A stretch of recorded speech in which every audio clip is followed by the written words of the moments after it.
नमस्कार मंडळी, पुन्हा एकदा तुम्हा सर्वांचं आपल्या लाडक्या यूट्यूब चॅनलमध्ये मनापासून स्वागत आहे. जुळली गाठ ग या मालिकेचा आजचा भाग खूपच इंटरेस्टिंग होता.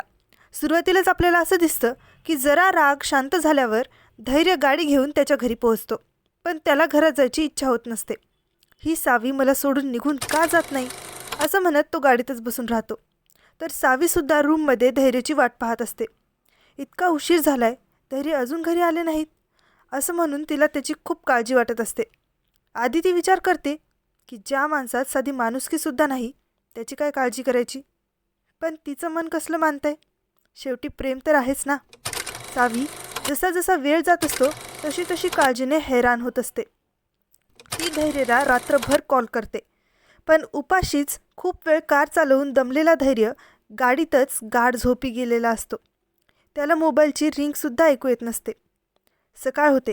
धैर्याला जाग आल्यावर बघतो तर काय, सावीचे कितीतरी मिस कॉल्स त्याच्या मोबाईलवर दिसतात. उगाच खोटी काळजी दाखवण्यासाठी केली असतील असले कॉल, पण मी अशा नाटकांनी विरघळणारा नाहीये असं तो मनात म्हणतो. तर रूममध्ये सावीच्या हाताने आरसा फुटतो. तिला खूप अस्वस्थसुद्धा वाटत असतं. सारखा भाऊंचा विचार मनात येत असतो. तिकडे भास्कर सावीच्या घरी काही लोकांना पाठवतो आणि दीपाला कॉल करून सांगतो की त्या माणसांबरोबर भाऊंना पाठवून द्या. दीपा तसंच करते. इकडे सावीच्या डोळ्यात भाऊंच्या काळजीने पाणी येत असतं. तेव्हा अवंती वहिनी तिला सल्ला देतात की तू एकदा घरी भाऊंना कॉल करून बोल, त्यांच्याशी तुझी काळजी मिटेल. पण दीपा भाऊंना सावीचा कॉल उचलूच देत नाही. सावीची काळजी वाढतच असते. तेवढ्यात धैर्य तिथे येतो. सावी त्याच्याशी बोलायचा प्रयत्न करते, पण तो तिचं काही ऐकूनच घेत नाही.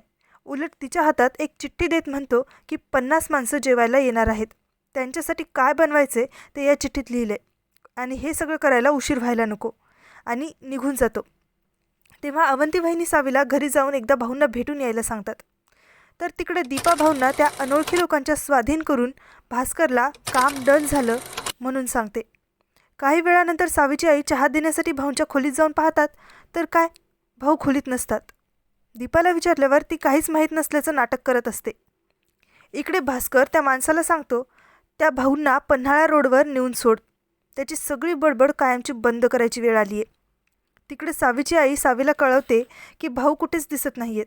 ती गडबडीने निघते, पण दामिनी तिचा हात धरून सावीला अडवते. तेव्हा सावी म्हणते, मॅडम प्लीज मला जाऊ द्या, माझे भाऊ कुठेच दिसत नाही आहेत. हे ऐकून दामिनीची नजर भास्करकडे वळते आणि हे सावीच्या नजरेतून सुद्धा सुटत नाही.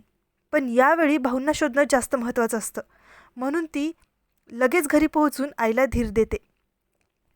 पुढील भागात आपल्याला असं दिसतं की रीना आणि सावी भाऊंना शोधत पन्हाळा रोडवर पोहोचतात, पण भाऊ एका ट्रकसमोर येणार एवढ्यातच धैर्य येऊन त्यांना वाचवतो, पण त्यालाच ट्रकची धडक लागून त्याचा अपघात होतो.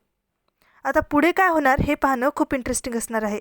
तेव्हा पुन्हा भेटू उद्याच्या भागाबरोबर. तोपर्यंत आनंदी रहा, काळजी घ्या.